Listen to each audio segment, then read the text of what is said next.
আসসালামু আলাইকুম। কেমন আছেন সবাই? বাংলাদেশ বর্তমানে ইতিহাসে একটি নতুন অধ্যায়ের দ্বারপ্রান্তে দাঁড়িয়ে আছে, যার নেতৃত্বে আছে শান্তিতে নোবেল বিজয়ী চট্টগ্রাম বিশ্ববিদ্যালয়ের প্রাক্তন অধ্যাপক ডক্টর মোহাম্মদ ইউনূস। এখন তিনি অন্তর্বর্তী সরকারের প্রধান উপদেষ্টা হিসেবে দায়িত্ব পালন করছেন, যার উদ্ভাবিত ক্ষুদ্র ঋণ ও সামাজিক ব্যবসা মডেল বিশ্বব্যাপী লাখ লাখ মানুষকে ক্ষমতায়ন করেছে।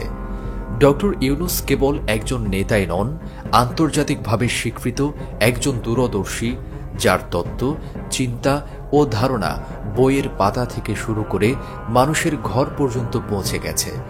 অর্থনীতিকে তিনি নতুন আকার দিয়েছেন এবং প্রান্তিক জনগোষ্ঠীর জীবনমানকে উন্নীত করেছেন। সেজন্যই তিনি অর্থনীতিবিদ হওয়া সত্ত্বেও শান্তিতে নোবেল পুরস্কার পাওয়ার বিরল সম্মান অর্জন করে বাংলাদেশকে গৌরবান্বিত করেছেন। একজন বৈশ্বিক চিন্তাধারার নেতা থেকে বাংলাদেশের অন্তর্বর্তী সরকারের প্রধান হিসেবে তার উত্তরণ জাতির জন্য একটি গুরুত্বপূর্ণ সন্ধিক্ষণ চিহ্নিত করে, যেটি একাধিক খাতে প্রত্যাশিত পরিবর্তনের প্রতিশ্রুতি দেয়। বাংলাদেশের নেতৃত্বে গ্লোবাল আইকন একজন দূরদর্শী ও পরিবর্তনকারী হিসেবে ডক্টর ইউনূসের খ্যাতি তার বর্তমান ভূমিকার আগে থেকে অর্জিত। দারিদ্র্য বিমোচনে তার যুগান্তকারী কাজের স্বীকৃতিস্বরূপ বিশেষ করে গ্রামীণ ব্যাংকের মাধ্যমে তাকে 2006 সালে শান্তিতে নোবেল পুরস্কার প্রদান করা হয়। তবে তার প্রভাব এই মর্যাদাপূর্ণ অর্জনের বাইরে আরও বিস্তৃত। ক্ষুদ্র ঋণ এবং সামাজিক ব্যবসার উপর তার তত্ত্ব বিশ্বব্যাপী ব্যাপকভাবে অধ্যয়ন ও প্রয়োগ করা হয়েছে। তার বই বিশ্বব্যাপী পরিবর্তন নির্মাতাদের অনুপ্রাণিত করে চলেছে। বেশ কিছু বিশ্ববিদ্যালয় তাকে চ্যান্সেলর হিসেবে নিয়োগ দিয়ে তার অবদানের স্বীকৃতি দিয়েছে এবং জাতিসংঘের মতো আন্তর্জাতিক সংস্থাগুলো তার পরামর্শ নিয়ে আসছে। তার গ্রহণযোগ্যতা এবং সম্মান বিস্তৃত মহাদেশ এশিয়া থেকে মধ্যপ্রাচ্য, ইউরোপ, আফ্রিকা এবং আমেরিকা আজকের অখণ্ডিত বিশ্বে একটি বিরল বৈশ্বিক ব্যক্তিত্বে পরিণত করেছে। ডক্টর ইউনূস যখন বাংলাদেশের অন্তর্বর্তী সরকারের নেতৃত্ব গ্রহণ করেন, তখন বিশ্বের সাড়া ছিল দ্রুত এবং ইতিবাচক। ইউরোপীয় ইউনিয়ন, মার্কিন যুক্তরাষ্ট্র, বিশ্বব্যাংকের মতো আন্তর্জাতিক সংস্থা এবং বিভিন্ন বৈশ্বিক সংস্থা তাদের সমর্থন জানিয়েছে। এটি বাংলাদেশের পূর্ববর্তী বৈশ্বিক ধারণার সঙ্গে তীব্র বৈপরীত্য চিহ্নিত করে, যেখানে শাসন, গণতন্ত্র এবং উন্নয়ন নিয়ে উদ্বেগ প্রায়ই সংশয় ও সমালোচনার সম্মুখীন হয়। ডক্টর ইউনূসের নেতৃত্বে বিশ্ব একটি গতিশীল ও প্রগতিশীল দেশে বাংলাদেশের রূপান্তরের নতুন আশা দেখছে। নোবেল বিজয়ের হারানো সুযোগ ডক্টর ইউনূসের 2006 সালে নোবেল পুরস্কার বিজয় বাংলাদেশকে বিশ্ব মঞ্চে নিজেকে প্রতিষ্ঠিত করার এক অনন্য সুযোগ দিয়েছিল। তার বিশ্বব্যাপী স্বীকৃতি, অভূতপূর্ব জাতীয় উন্নয়ন, বিদেশি বিনিয়োগ আকর্ষণ, শক্তিশালী আন্তর্জাতিক অংশীদারিত্ব গড়ে তোলা এবং শাসনের নতুন যুগকে উৎসাহিত করার জন্য একটি অনুঘটক হতে পারে। দুর্ভাগ্যবশত সেই সুযোগ হাতছাড়া হয়েছিল। বিশ্বব্যাপী যিনি সর্বোচ্চ সমাদৃত, তাকে বাংলাদেশ সরকার ঠিকমতো মূল্যায়ন করতে পারেনি, বরং গত 15 বছর তাকে নানানভাবে হয়রানি করা হয়েছে, তার বিরুদ্ধে 172টি মামলা দিয়ে। এজন্য দেশের বাইরে আমাদের নানান প্রশ্নের মুখোমুখি হতে হয়েছে। যে দেশে জ্ঞানী ব্যক্তির সমাদর নেই, সে দেশ সম্পর্কে আন্তর্জাতিক মহলে নেতিবাচক ধারণা জন্মায়। অভ্যন্তরীণ রাজনৈতিক গতিশীলতা, তৎকালীন সরকার এবং কিছু প্রভাবশালী ব্যক্তির প্রতিহিংসার কারণে ডক্টর ইউনূসের বৈশ্বিক অবস্থানকে কাজে লাগিয়ে সুবিধা লাভ থেকে বাংলাদেশ বঞ্চিত হয়েছে। এর জন্য যারা দায়ী, বিশেষ করে সরকার প্রধানের যারা ঘনিষ্ঠ এবং ডক্টর ইউনূস বিরোধী, তাদের চিহ্নিত করে মুখোশ উন্মোচন করা উচিত, কারণ এর ফলে দেশের বিরাট ক্ষতি সাধিত হয়েছে। এখন প্রায় 2 দশক পরে জোয়ারের মোড় ঘুরেছে। বাংলাদেশের তরুণদের আহ্বানে ডক্টর ইউনূস চরম ক্রান্তিকাল অতিক্রম করে জাতির নেতৃত্বে ফিরে এসেছেন। তার নেতৃত্ব দেশটির জন্য তার চিন্তা ভাবনাকে পুঁজি করে সংস্কার বাস্তবায়নের দ্বিতীয় সুযোগের প্রতিনিধিত্ব করে, যারা বাংলাদেশকে টেকসই উন্নয়ন এবং বিশ্বব্যাপী বিশিষ্টতার দিকে নিয়ে যাবে। 84 বছর বয়সে ডক্টর ইউনূসের শক্তি এবং প্রতিশ্রুতি আগের মতোই প্রাণবন্ত। বাংলাদেশের জন্য তার পরিকল্পনা সাহসী এবং ব্যাপক। জাতির বিশ্বাস, গত 5 দশক ধরে অবহেলিত দেশটি শিক্ষা, শাসন এবং সামাজিক কল্যাণে ফোকাস করার মাধ্যমে নতুন উচ্চতা অর্জন করতে পারে, জাতীয় রূপান্তরের জন্য মডেল কার্যকর ভূমিকা পালন করতে পারে। অধ্যাপক ডক্টর ইউনূস দীর্ঘদিন ধরে সুশিক্ষার একজন প্রচারক, যা ব্যক্তি সম্প্রদায়কে ক্ষমতায়ন করে।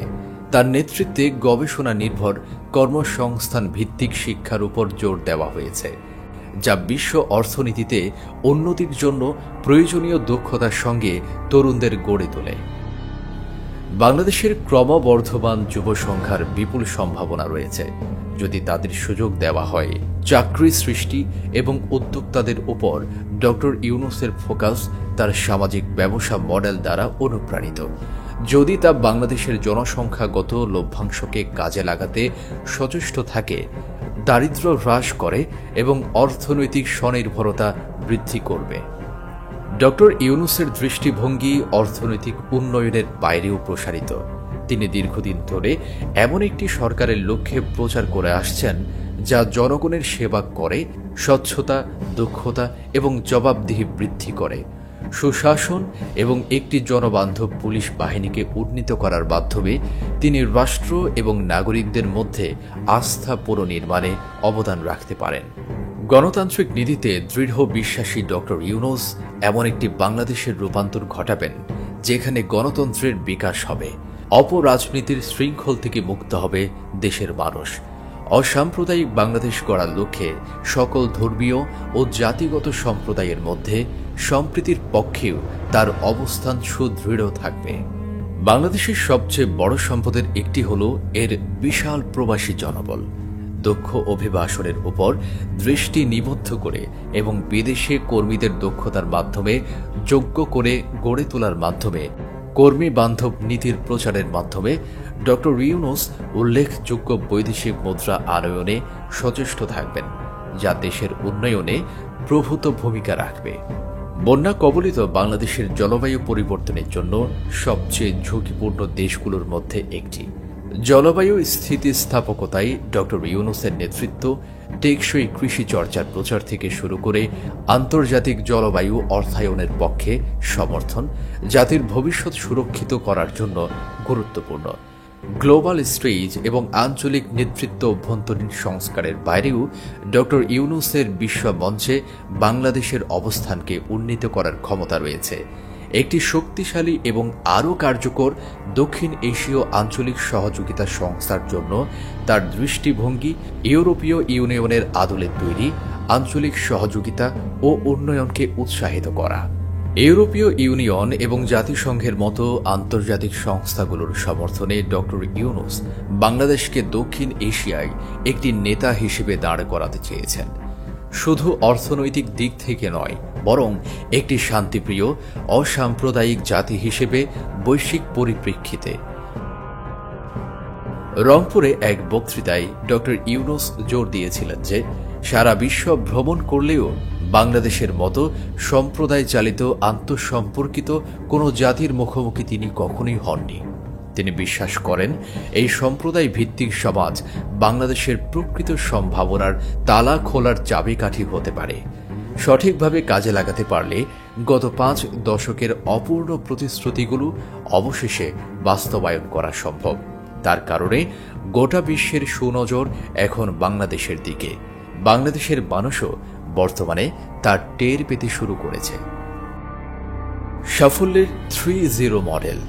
বাংলাদেশের জন্য ডক্টর ইউনূসের দৃষ্টিভঙ্গি তার বিখ্যাত 3-0 মডেল এর অনুকরণের নিরূপে ফলপ্রসূ হতে পারে। 1. Zero partisan politics. বিভক্তি ও দলাদলি থেকে মুক্ত একটি রাজনৈতিক পরিবেশ, যেখানে দলের আনুগত্য নয়, জাতির কল্যাণের দিকে ফোকাস থাকবে। 2. জিরো দুর্নীতি। দুর্নীতি দীর্ঘদিন ধরে বাংলাদেশের সমাজ ও উন্নয়নকে জর্জরিত করেছে। দেশের মানুষ মনে করে শক্তিশালী শাসন ও জবাবদিহির মাধ্যমে এই সমস্যা নির্মূল করা সম্ভব। ৩. জিরো মানবাধিকার লঙ্ঘন।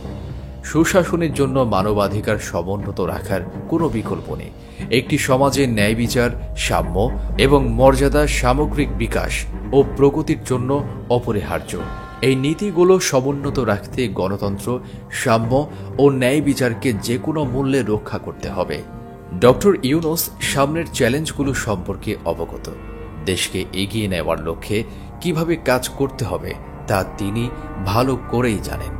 দেশকে অভীষ্ট লক্ষ্যে পৌঁছানোর জন্য তার অদম্য মিশনে আমাদের সবার সহযোগিতা ও সমর্থন রয়েছে। তবে এতদিন ধরে যারা তার কাজ, বিশেষ করে ক্ষুদ্র ঋণ মডেলের সমালোচনা করেছিলেন, তাদের কেউ কেউ এখনও তার আশপাশে অবস্থান করছেন এবং প্রায়ই যমুনায় আনাগোনা করছেন। তাদের সেসব বক্তব্যের ভিডিও সামাজিক যোগাযোগ মাধ্যমে দেখা যায়। তারা এখনও তাদের আগের বক্তব্য বা অবস্থান থেকে সরে এসেছেন এমন ঘোষণাও দেননি। তারা যদি প্রয়োজনীয় সহযোগিতা নাও করেন, তার কোনো প্রচেষ্টাকে যেন দুর্বল করার চেষ্টা করতে না পারেন বা কোনোরূপ ষড়যন্ত্র না করতে পারেন, সেই জন্য তাকে সতর্ক থাকতে হবে। তবে রাষ্ট্র সংস্কারে দেশবাসীর মতো তাদেরও সার্বিক সহযোগিতা প্রত্যাশিত।